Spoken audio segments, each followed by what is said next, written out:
আসসালামু আলাইকুম। আজকে আমি আপনাদের সাথে শেয়ার করব দুর্দান্ত স্বাদের খিচুড়ি রেসিপি। একদমই অল্প উপকরণ দিয়ে বাসায় থাকা কিছু মশলা দিয়ে তৈরি করে নিতে পারবেন এই খিচুড়ি। আজকের খিচুড়িটি অল্প মশলায় তৈরি করব, এই জন্য যে কেউ দেখেই তৈরি করে নিতে পারবেন। এত সহজেই যে খিচুড়ি রান্না করা যায় তা এই রেসিপি না দেখলে বুঝতেই পারবেন না। তাহলে আর বেশি কথা না বাড়িয়ে শুরু করা যাক। আমি এখানে প্রথমে 2 কেজি পরিমাণ গরুর মাংস নিয়েছি। তারপর এর ভেতর দিয়ে দিচ্ছি 1 চামচ পরিমাণ রসুন বাটা, 1 কাপ পরিমাণ পেঁয়াজ কুচি, 2টো তেজপাতা, 2টো দারুচিনি। এরপর শুকনো মশলাগুলো দিয়ে দিয়েছি 1 চামচ পরিমাণ হলুদ গুঁড়ো, 1 চামচ পরিমাণ মরিচ গুঁড়ো, 4 থেকে 5টা এলাচ, 1 চামচ পরিমাণ গরম মশলার গুঁড়ো, 1 চিমটির মতো এলাচ গুঁড়ো। আদার গুঁড়ো দিয়ে দিচ্ছি 2 চামচের মতো। আপনারা চাইলে এখানে আদা বাটাও দিয়ে দিতে পারবেন। তারপর দিয়ে দিচ্ছি আমার হাতে বানানো স্পেশাল মশলা। হাতে বানানো স্পেশাল মশলাটা দিয়ে দিয়েছি 2 চামচ।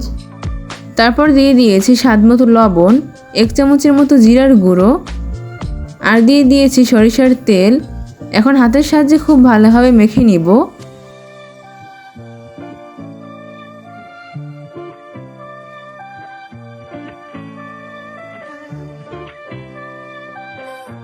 মাংসটা খুব ভালোভাবে মেখে নেওয়া হয়ে গেলে আমি ঢাকনা দিয়ে রেখে দিচ্ছি। প্রায় 10 মিনিট পর ঢাকনা উঠিয়ে আমি খুব ভালোভাবে নেড়েচেড়ে দিচ্ছি।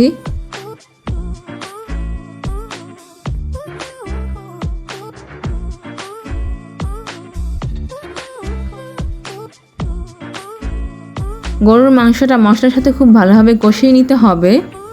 আমি এবার এর ভেতর দিয়ে দিচ্ছি সামান্য পরিমাণ পানি। আবারও সবকিছু খুব ভালোভাবে নেড়েচেড়ে মিশিয়ে নিচ্ছি। এরপর এর ভিতর দিয়ে দিচ্ছি আগে থেকে ভেজে রাখা মুগ ডাল। এখানে আমি 1 কাপের মতো মুগ ডাল নিয়েছি।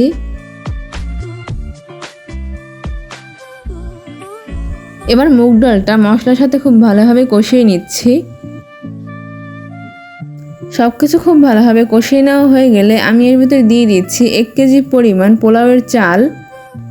এবার আমি চিনি গুঁড়া চালটা খুব ভালোভাবে মশলার সাথে মিশিয়ে নিচ্ছি।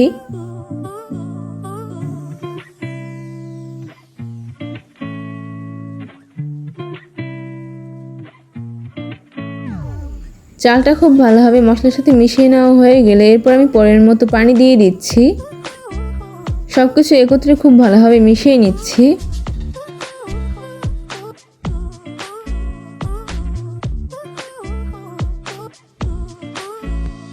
এরপর আমি এর উপর দিয়ে দিচ্ছি 1 চামচ পরিমাণ জিরার গুঁড়ো। তারপর আবারও সবকিছু খুব ভালোভাবে নেড়েচেড়ে মিশিয়ে নিচ্ছি। তারপর আমি এর উপর দিয়ে দিচ্ছি পাকা মরিচ।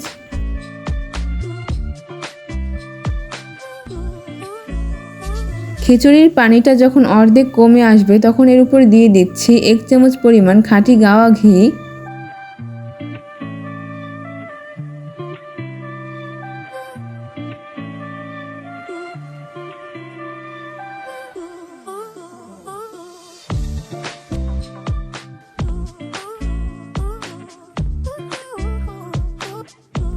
এখন আমার রান্না একেবারেই শেষ।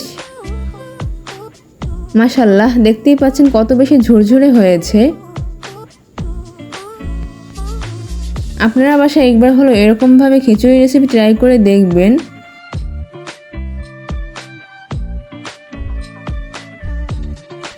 এখন আমি আপনাদেরকে প্লেটে সার্ভ করে দেখিয়ে দিচ্ছি। কাছ থেকে দেখেই বুঝতে পেরেছেন কত বেশি লোভনীয় হয়েছে। জিভে পানি আসার মতো এরকম একটি খিচুড়ি রেসিপি আপনাদের সাথে আজকে শেয়ার করেছি। আমি আশা করছি আজকে এত সহজ খিচুড়ি রেসিপি আপনাদের কাছে অনেক ভালো লেগেছে। আর বেশি ভালো লেগে থাকলে অবশ্যই এটা লাইক করে সাবস্ক্রাইব করে আমার চ্যানেলটির পাশে থাকতে ভুলবেন না। আমি এখানে আপনাদের সাথে গরুর মাংসের ভর্তা দিয়ে একটু সার্ভ করে দেখিয়ে দিচ্ছি। এই গরুর মাংসের ভর্তাটাও কিন্তু অনেক বেশি লোভনীয় হয়েছে। মাশাআল্লাহ, গরুর মাংসগুলো অনেক বেশি সফট হয়েছে। তাহলে আজকের রেসিপি বাসায় একবার হলো ট্রাই করে দেখবেন। তাহলে আজকে এই পর্যন্তই। সবাই ভালো থাকবেন, সুস্থ থাকবেন। আল্লাহ হাফেজ।